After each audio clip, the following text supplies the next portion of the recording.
여러분 안녕하세요. 닥터가게 예방의학 강의실 곽진입니다. 오늘은 예방의학의 역학으로 다시 돌아와서 기여위험도 AR에 대한 강의를 준비해 보았습니다. 지금까지 우리는 인과관계와 그 크기를 측정하는 지표인 비교위험도, 오즈비 등에 대해서 알아보았습니다. 오늘은 조금 다른 개념으로 특정 위험 노출이 질병 발생에 기여하는 정도에 대해서 알아보겠습니다.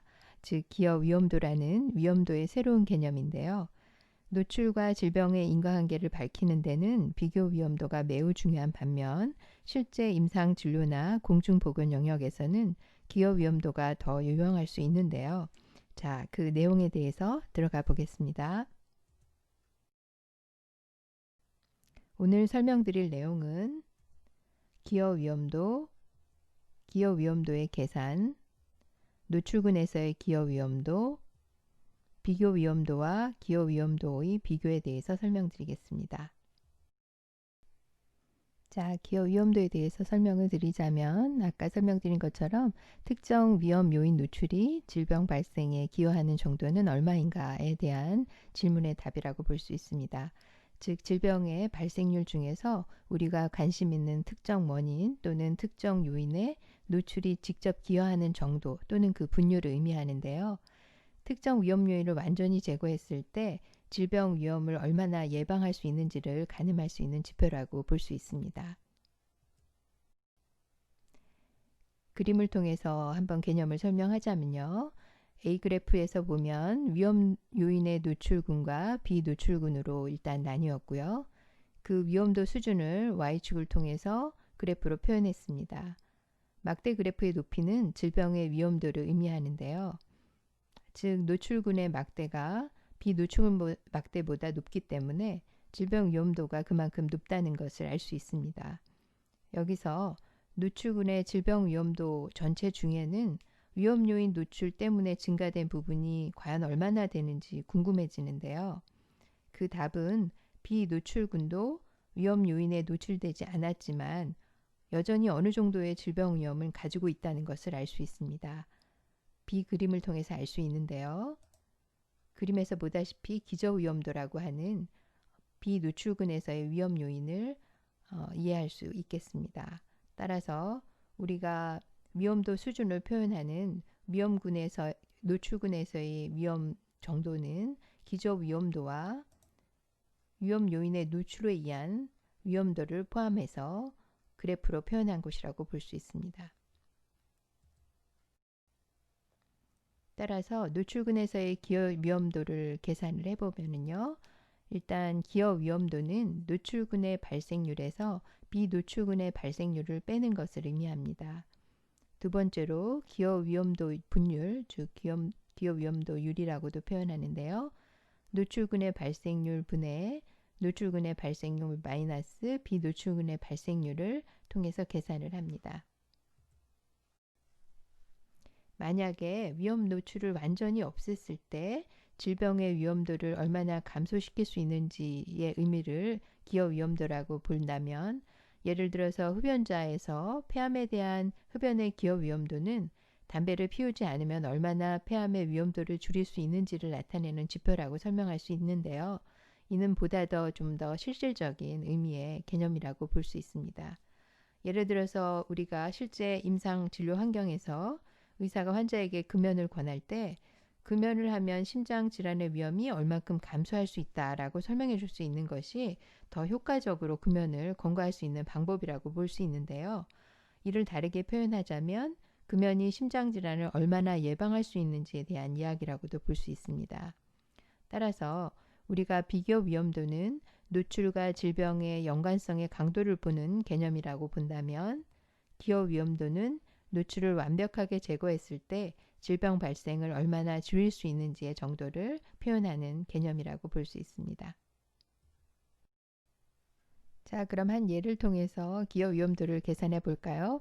하나의 예가 되겠는데, 흡연과 간상동맥 질환 그 표를 통해서 코호트 연구 결과인데요. 흡연자 3,000명과 비흡연자 5,000명 중에 관상동맥 질환이 발생하는 발생률을 계산한 표라고 볼 수 있습니다. 따라서 흡연자의 발생률은 1000명당 28.0이 나왔고요. 비흡연자에서의 발생률은 1000명당 17.4가 나왔습니다. 아까 기여위험도 계산법에 따르면 노출군에서의 발생률에서 비노출군의 발생률을 뺀다 그랬죠. 따라서 28.0에서 17.4를 빼줬을 때 1000명당의 기여위험도는 10.6으로 나오고요. 이 결과의 의미는 1000명당 28건의 심장질환 중에 10.6건이 흡연 때문이다 라는 의미이고, 또 다시 말하자면 완벽한 금연 프로그램이 있었다면 흡연자 1000명당 28건의 심장질환 가운데 10.6건은 예방할 수 있었다라고 해석할 수 있습니다. 그 다음은 기여위험도율인데요. 기여위험도율은 노출군의 발생률 분의 노출군의 발생률 마이너스 비노출군의 발생률을 계산한 건데요. 따라서 28.0분의 10.6으로 계산돼서 37.9%라는 결과치를 계산해낼 수 있습니다. 이 계산의 의미는 흡연자에서 발생한 심장질환 중에 37.9%는 흡연 때문이며 담배를 피우지 않았다면 예방할 수 있었다라고 해석해낼 수 있는 수치라고 볼 수 있습니다. 자, 이렇게 비교 위험도와 기여 위험도는 차이가 있는데요. 그 차이는 쉽게 표현하자면 비교 위험도 같은 경우 질병의 원인을 탐구하는 역학 연구에서 매우 중요한 개념이라고 볼 수 있고, 조금 전 계산해 드렸던 기여 위험도는 실제 임상의학이나 공중보건에서 바로 활용할 수 있는 그런 개념이라고 이해하실 수 있습니다. 자, 그럼 이런 비교 위험도와 기여 위험도를 적용시켜서 하나의 어떤 결과표의 어떤 해석을 좀 해볼까요? 영국 남자 의사의 폐암 및 심장질환 사망률에 대한 흡연자와 비흡연자 비교를 분석한 표입니다. 이 표에서 보면 비교 위험도 같은 경우에 흡연이 심장질환에 대한 비교 위험도는 1.6이지만 폐암에 대한 비교 위험도는 14로 나왔는데요. 매우 큰 차이가 나타나는 걸 볼 수 있습니다. 이 결과는 즉 흡연이 심장질환보다는 폐암과 훨씬 더 강한 연관성을 가지고 있다라는 의미라고 해석할 수 있고요. 기여 위험도 같은 경우는 폐암에서는 10만 명당 130, 심장질환은 10만 명당 256명으로 약간 2배 정도의 차이가 나왔습니다. 이거는 효과적인 금연 프로그램을 시행했을 때 심장질환 사망은 10만 명당 256명이 감소할 것이고 폐암 사망은 130명이 감소할 것이라는 해석으로 해석해 볼 수 있습니다. 그런데 전체 표에서 보면 비교 위험도나 기여 위험도율 같은 경우 폐암이 훨씬 더 심장질환보다 높은 것을 볼 수 있는 반면에 기여 위험도는 그 차이가 오히려 심장질환에서 높게 나타나는 것을 볼 수 있는데요. 이 이유는 실제적으로 흡연자에서 심장질환 사망률의 절대값이 즉 669명이라는 절대값이 폐암 사망률의 절대값 140명보다 훨씬 더 월등히 크기 때문에 그런 차이를 나타낸다라고 분석해 볼 수 있습니다.